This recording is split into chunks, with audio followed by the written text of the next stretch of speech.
Hello, I am your friend Nima, and today I'll be cooking mutton curry. So, hello, welcome back or welcome to my YouTube channel. So, आज चाहिँ म mutton पकाएको यो चाहिँ खाने तेल हो हैन यसमा प्याज हाले मैले तेल चाहिँ तातेपछि आफ्टर 5 मिनट्स बाद चाहिँ गोल्डन ब्राउन हुइन्जेलसम्म चाहिँ मैले यो अनियनलाई फ्राई गरेँ मजाले तेलमा चाहिँ हैन मटन चिकनहरु चाहिँ एकदमै खाने तेलमा चाहिँ यस्तो मिठो हुन्छ। अन्त यसलाई मजाले स्टर गर्दैछु हैन तातो यो गोल्डन ब्राउन होस् भनेर। त्यसको बाद चाहिँ मैले अदुवा लसुनको पेस्ट हालेँ।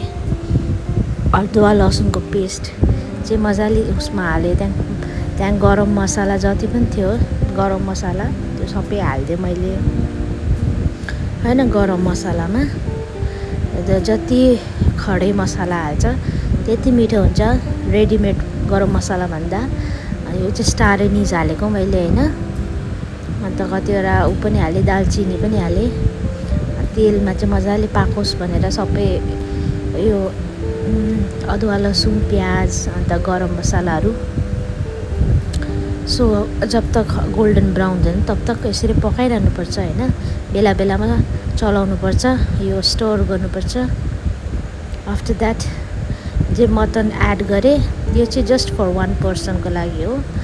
अन्त यो मटन एड गरेपछि चाहिँ मजाले नुन हर्दी हैन त्यसको बाद जिरा पाउडर धनिया पाउडर मिक्स थियो यो चाहिँ। अन्त त्यो तिखा लालहरू हालेँ हैन। अन्त यसलाई स्टर गरेँ मजाले। त्यसको बाद चाहिँ स्टर गरेपछि एड गरेँ पानी मैले। अन्त टमाटर पनि एड गरेँ। त्यसको बाद मजाले अलिकति त्यो पानी चाहिँ ननिस्कोस् भनेर प्रेसर कुकरबाट तेल हाल्दिएँ मैले। त्यसको बाद चाहिँ मैले लिड लगाएँ। अन्त त्यसको बाद हाफ एन आवर बाद चाहिँ मजाले पाकेको थियो यो चाहिँ। त्यसको बाद यो तेजपत्ता पनि हाल्दिएँ हैन सेन्टको लागि। अन्त आलु पनि हालेँ।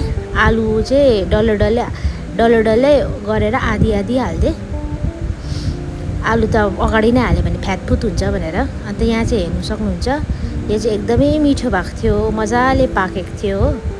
अन्त यसरी सर्भ गरेँ। Thank you.